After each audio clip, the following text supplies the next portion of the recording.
ANWR in Alaska, one of the great sites of energy in the world. This is Trump on Earth. I'm Julie Grant. And I didn't think it was a big deal. And then one day, a friend of mine who's in the oil business called, "Is it true that you have ANWR in the bill?" I said, "I don't know. Who cares? What is that? What does that mean?" They said, "No, is it true?" I said, "What does it mean? What's the big deal?" And they did put it in. They said, "Well, Reagan tried. Every single president tried. And not one president was successful in getting it. The Bushes went, everybody." I said, "You got to be kidding. I love it now." And after that, we fought like hell to get ANWR. Well, it took 40 years, but the Trump administration has announced it would open up 1.5 million acres of the Arctic National Wildlife Refuge to oil and gas drilling. The administration argues the decision will lead to jobs and generate billions of dollars in revenue, but opponents warn that opening the area to drilling will have a devastating effect on the region, which is critical habitat for polar bears, migrating caribou, and other wildlife. On today's episode, we talk with reporter Darryl Fears, who covers the Interior Department and wildlife for the Washington Post, about what the ANWR win means. And we'll also talk about a recent defeat. Citing a line from To Kill a Mockingbird, a federal judge in New York struck down a Trump administration decision to scale back U.S. government protections for migratory birds. It's not only a sin to kill a mockingbird, it is also a crime, Judge Valerie Caproni wrote. We'll be right back.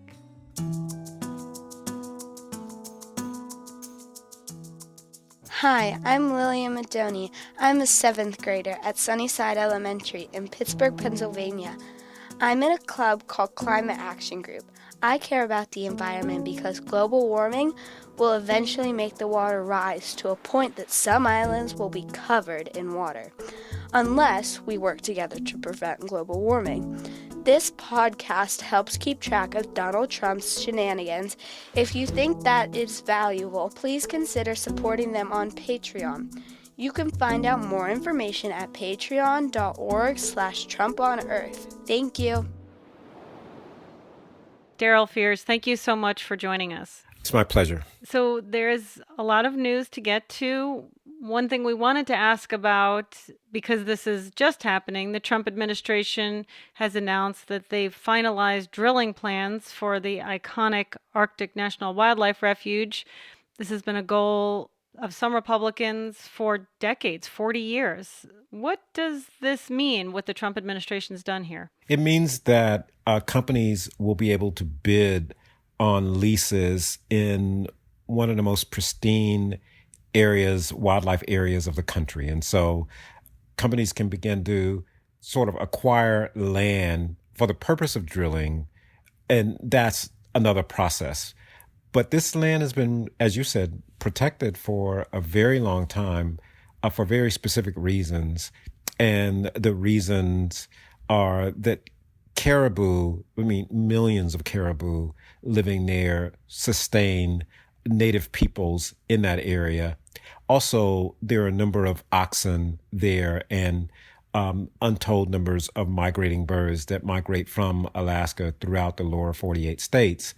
And so all of that is endangered. Also, there have been studies that showed that drilling companies that rely on sort of seismic tests and aerial mapping to discover polar bear dens west of that refuge are only correct about 40% of the time. So drilling in that entire area is fraught. Also, in order to support drilling, the human footprint has to widen. And so in addition to drilling in those waters to extract oil, minerals, and gas, companies will have to build roads. They will have to build sewage treatment areas. They will have to build facilities to store whatever minerals they capture. And so the human footprint on this 1.6 million acre area will be huge compared to what it is now, which is non-existent. Yeah, I was going to ask, what does it look like there now? It looks beautiful. For you and I, it's pretty cold And if you go there in the summer, it's still cool, but as I understand it, there are a lot of bugs. But for caribou and for oxen and for birds, it's the perfect place. I mean, if there are a lot of, but one of the reasons birds are there are for the bugs. Birds eat bugs. And so it is an excellent place to be if you're a wild animal. And it is one of the most untouched areas in the United States. Wow. So was there anything in this announcement by the administration that was surprising? No, they've been planning this for a long time. And the administration wants companies to have the ability to lease federal land in the oceans across the coast. And so this isn't just happening in ANWR or the Arctic National Wildlife Refuge, but also they're proposing it for the Atlantic coast. What they want is for companies to own these parcels.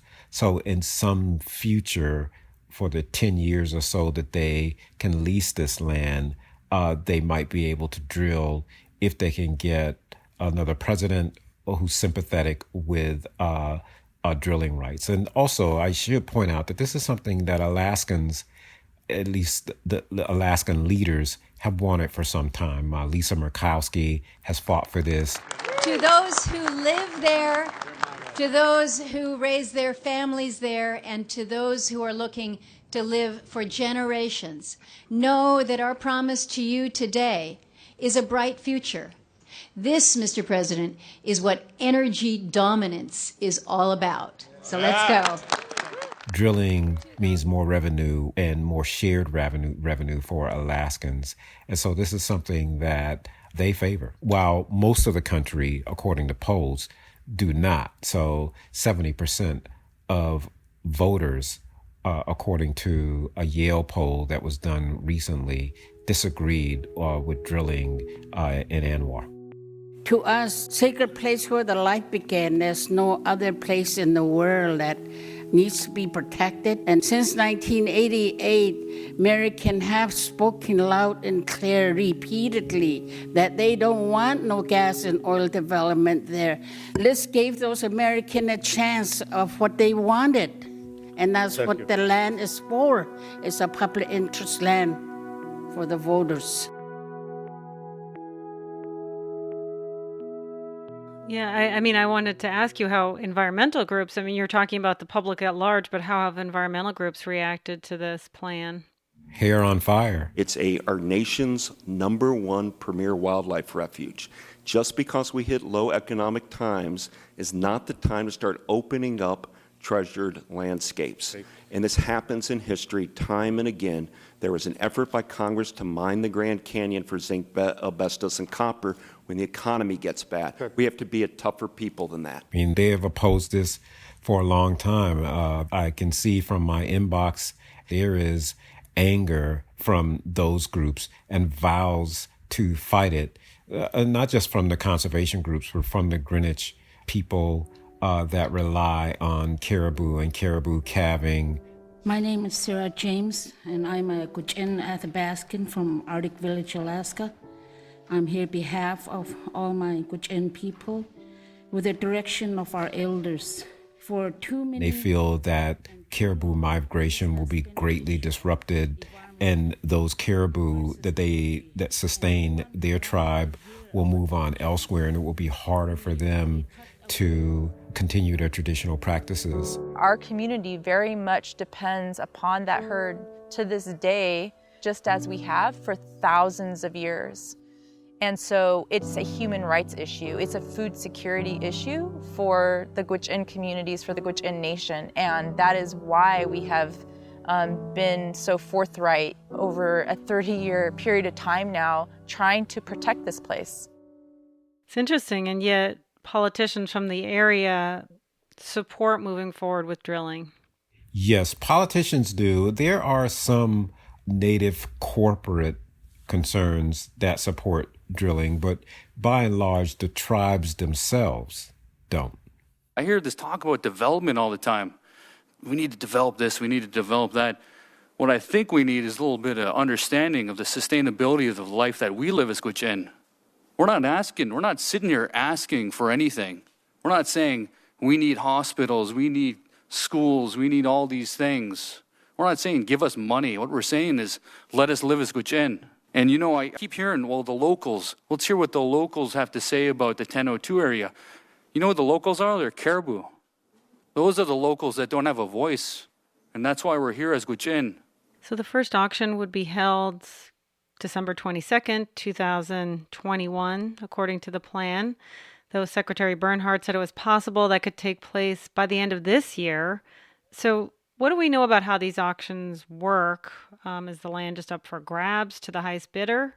Often what happens is a company will want to know where the oil is or where the gas and minerals are. And so usually they want to conduct some type of seismic mapping study to determine the optimal places for drilling if it's to happen in the future. And that takes a very long time.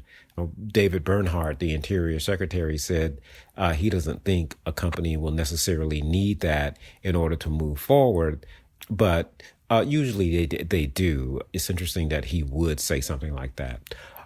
And so that raises an interesting question about whether this election, what happens if the president loses. If the president loses, a Democrat can begin to take steps to, I guess, delegitimize or somehow end this lease proposal. We'll see. It all depends on the election. Okay, let's shift gears and talk about something called the Migratory Bird Treaty Act. The Interior Department changed the focus of this, and as I remember earlier in the year, kind of put this through rulemaking to change this rule and how it would be interpreted by the government. So can you remind us, what is the Migratory Bird Treaty Act and what's at stake here? The Migratory Bird Treaty Act is more than a century old. It's an agreement between our party nations, Russia, Britain, Japan, Canada, to protect birds and limit the number of birds that were taken. And it was enacted because a number of species of birds had disappeared. A certain species of pigeon had disappeared because its feathers were popular for women who liked to wear a certain hat. And so the nations agreed to this. And in the course of those 100 years, there were amendments to this law and amendments that make it is what it is today. My understanding is initially and for many decades, the way this was interpreted was that if somebody were doing work and incidentally impacted birds, the government would get involved there, would investigate, would look into it, and there would be at least a discussion. And if it went further than that, meaning if there was any more impact on birds, that the government could take action against the company for incidental impact on birds. Right. And the Trump administration's changing that, or has changed that. Has changed that. And after the Exxon Valdez oil spill killed hundreds of thousands of birds, Congress began to repurpose the Migratory Bird Treaty Act to punish that type of incident that leads to all these deaths. And generally, that new way of looking at the act, that rule, affected oil and gas companies that have oil pits and those types of things. And when birds see oil slicks or oil pits from the air, they think that they're bodies of water and they fly right into them. And so under other administrations, the U.S. Fish and Wildlife required these companies to cover those pits. And when they didn't cover those pits and birds died as a result, they were punished under the MBTA. It sounds like you're kind of getting to this idea. This analysis by Audubon Society found that oil companies were the greatest beneficiaries of the new interpretation. Right. They were punished 90% of the time. It was basically them almost that the rule was created for, because they were the largest culprits. And so the latest developments with this rule happened last week. What's gone on there? So 2 years ago, as soon as Trump came into office, his Interior Secretary back then, Ryan Zinke, targeted this law. And in Zinke's absence, David Bernhardt, the new Interior Secretary of Zinke, was forced to resign, took this on. Interior knew that it couldn't change the Migratory Bird Treaty Act. Only Congress could do that. And so what they set out to do was to reinterpret it and create new legal language by which they would enforce the rule and then change the rules. And so they proposed in 2018 to not enforce the law unless a company or an individual specifically intended to harm birds. So, if I went out and I wanted to build some type of structure, and as a result of that, there was a nest of endangered birds, and I laid a foundation on them, it didn't matter whether it was one bird or hundreds. I wouldn't be responsible for that unless I wanted to kill those birds. So I was building my building just to kill those birds. That's how the Interior reimagined the enforcement of this rule so that Exxon would not be responsible for that of the birds killed as a result of that spill, and neither would BP in the Deepwater Horizon incident, and neither would any oil company that forgot to cover its oil pit or anything, because only if they left the oil pit open for the specific purpose of killing birds could they be prosecuted or penalized under this new interpretation of enforcement of the MBTA. So it's all about intention. If you're going in and saying, we are going to go and kill these birds, then they'd hold you accountable. But otherwise, even if you know you're going to kill birds, if that's not why you're doing it, then you're okay in terms of the Migratory Bird Treaty Act under the Trump administration interpretation. Right. And who could prove that? I mean, any company could say, even if they intended to kill the birds, the police would have to show that they intended to kill the birds. And the company could presumably say, we didn't intend to do that at all. And so it would be the word of Fish and Wildlife Police against theirs. And so under this interpretation, it's almost impossible to enforce the Migratory Bird Treaty Act. So there's this quote from the judge in this case in an article that you posted from To Kill a Mockingbird, saying it's not only a sin to kill a mockingbird, it's also a crime. So what's the judge saying there? The judge is saying that the way that they went about this was a violation of federal law. They did not leave enough room for public comment. They did not deliberate over this enough. And so they gave short shrift to the laws that were set up to put this in action. And then they also undermined, the judge said, the will of Congress. Congress did not say that you needed to intend to kill a bird in order to enforce this act. And so the judge thought that the Interior Department willfully set out to undermine what Congress had voted for and what Congress intended under this law. Wow. So what happens now? Is this is a federal judge opinion? Is this the final word, or what can the Trump administration do to fight this? The administration, as always, can appeal this. I asked the Interior Department if they would appeal, and I got no answer from them. Interior said that they felt that the judge essentially got rid of a very common sense law that people aren't intending to hurt animals, so they should not be penalized for it. That's how Interior under David Bernhardt sees this.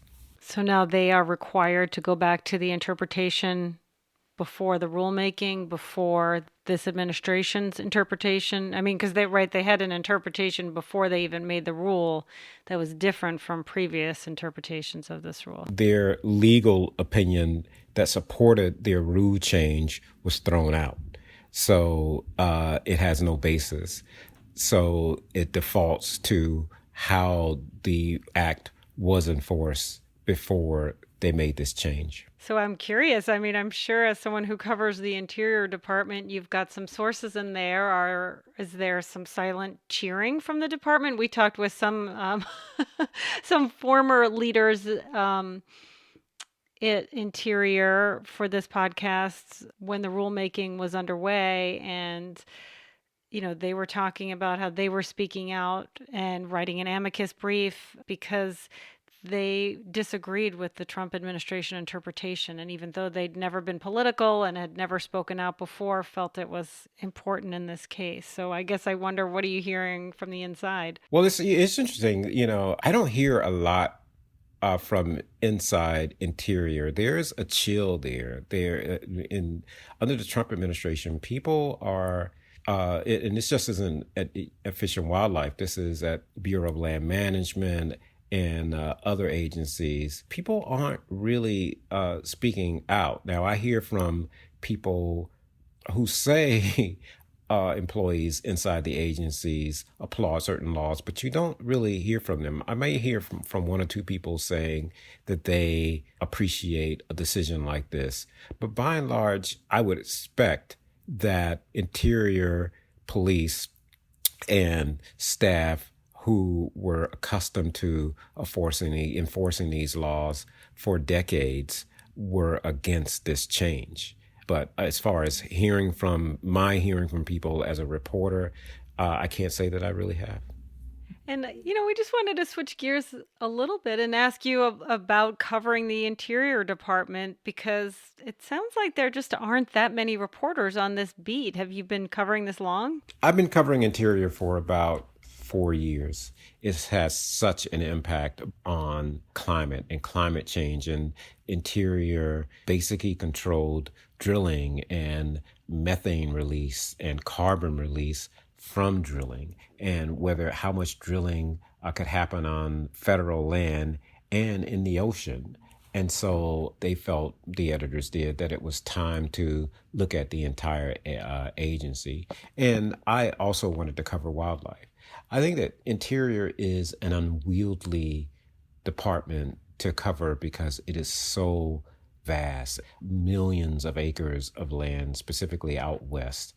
Also, the Endangered Species Act, something that the U.S. Fish and Wildlife Service presides over. It is a very difficult agency to cover because there's so much of it to cover.